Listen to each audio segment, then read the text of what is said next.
আসসালামু আলাইকুম। সবাই কেমন আছো? আশা করি ভালো আছো। আজকে আমি বানাবো স্পেশাল আলু পোস্ত। তো তোমরা ভিডিওটা দেখতে থাকো। এখন আমি সাদা তেল দিয়ে আমি আলু পোস্তটা করব। তেল দিয়ে দিয়েছি, তারপর আমি কিলো জিরে আর শুকনো লঙ্কা দুটো দিয়েছি। এখন দিয়ে দিলাম কেটে কুচি করে আলু কাটা দিয়ে দিলাম। দিয়ে তেলের মধ্যে একটু নাড়তে হবে। তারপর দিয়ে দিচ্ছি 1 চামচ নুন। তো নুন দেওয়া হয়ে গেছে আমার। তারপর দিয়ে দেব একদম সামান্য পরিমাণে হলুদ গুঁড়ো।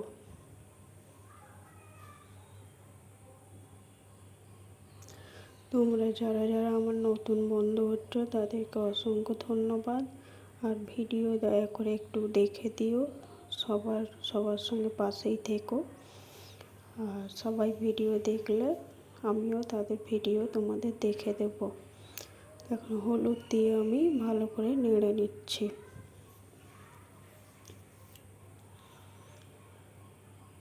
এই আলু পোস্তটা ভাতের সঙ্গে বা রুটির সঙ্গে ভালো খেতে লাগে, খুব সুস্বাদু হয়। তোমরা বাড়িতে ট্রাই করতে পারো।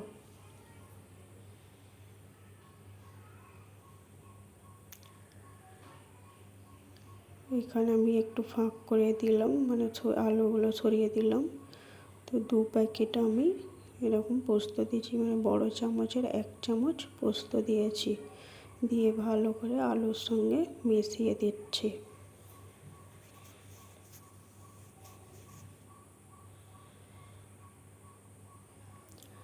আমার যদি ভিডিও ভালো লাগে বেশি করে শেয়ার করে দিও সবাই। আর সবাইকে অসংখ্য ধন্যবাদ এইভাবে পাশে থাকার জন্য।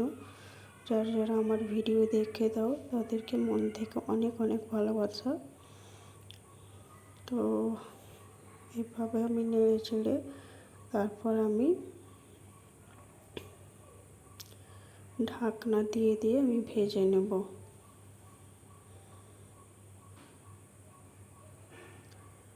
আমার একটু নিচে লেগে গেছিলো পোস্তগুলো, তাই খুন্তি দিয়ে এভাবে চেপে চেপে নেড়ে দিচ্ছি।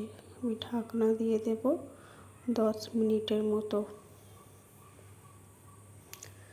10 মিনিট পরে এবার ঢাকনা খুলে দেখব হয়েছে কিনা।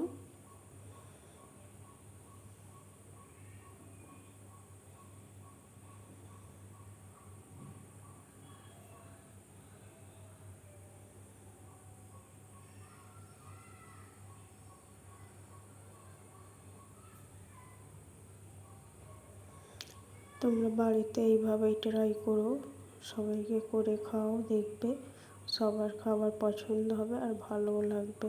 আমি এখন ঢাকনা দিয়ে রেখে দিচ্ছি আর 2 মিনিটের মতো। তারপর আমি ঢাকনা খুলে একটু নেড়ে দিয়েছিলাম, তো আরও একবার আমি নেড়ে দিচ্ছি।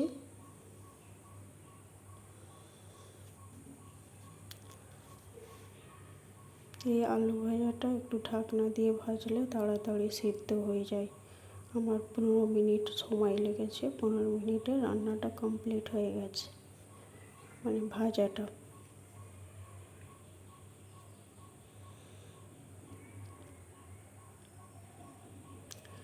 আমার হয়ে গেছে। এখন আমি দেখাচ্ছি, দেখো আলু ভেঙে যাচ্ছে, মানে হয়ে গেছে। রেডি করে আমি দেখাচ্ছি। দেখো কত সুন্দর হয়েছে, কতটা লোভনীয় হয়েছে। তোমাদের যদি ভালো লাগে রেসিপিটা তাহলে বেশি করে শেয়ার করে দাও, লাইক করে দাও। আর চ্যানেলটি যদি ভালো লাগে সাবস্ক্রাইব করে পাশে থেকো। টাটা, ভালো থেকো।